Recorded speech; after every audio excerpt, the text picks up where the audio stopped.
Residents say that this drain here has sort of become known as the Tunnel to Freedom. It led her here to this dentist's office. When she arrived, she found something else surprising. It was inside this garbage can. Bulldozers have actually been removing all of the fuel around the 350-acre hotspot. Photographer Alec Garza saw the man out of the corner of his eye, and this is where he was hiding, underneath the sink here.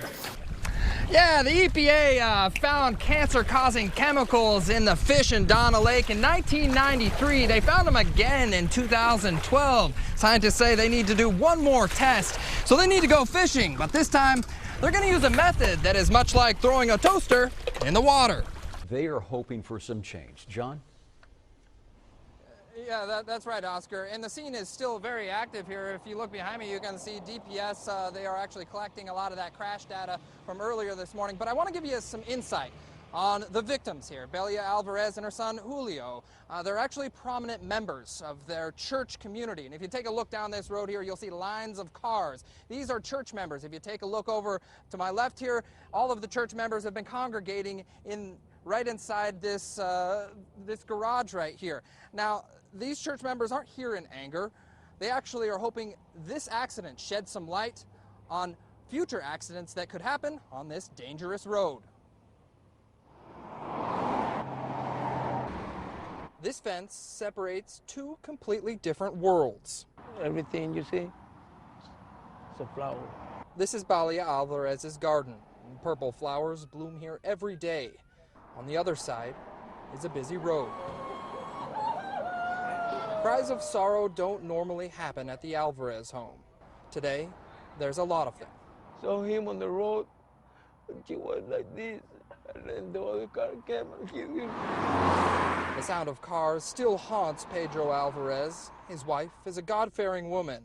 At the podium, she often preaches about the dangers of texting or drinking and driving. She had a good testimony. Alvarez's congregation spoke highly of her faith. She believes in miracles. A prayer she often made was for car accident victims. It happened to us. We had an accident. Some of those victims were injured near her backyard on Richardson Road. When I talk about the seed, the Lord said about the seed, when the seed goes to the ground and then comes to the fruit. Alvarez's congregation doesn't mourn her death in anger. They believe the accident has planted a seed. In this case, it's drawing attention to the dangers on Richardson Road, and they're hoping it'll spark change. You know, every morning you wake up, go stay the hose, put some water in the plants. I don't know what's going to happen with those plants. For now, these flowers will bloom. To many, it's a reminder of a good woman and her son's faith. So we actually requested some of the crash rate data from TxDOT on Richardson Road here. And just I want to remind you that Richardson Road is only about 7 miles long. It goes from the expressway all the way to Highway 107 here, so it's not that long of a road. Now, in the last 3 years, there have been 58 total car accidents that have happened on this road. 4 of them now have been fatals. So this data doesn't say anything if those crashes are a result of the lighting here, but if you ask many of the residents, they say that lighting may help stop some of these wrecks. We're out here in Edinburg. John Bartel, Channel 5 News.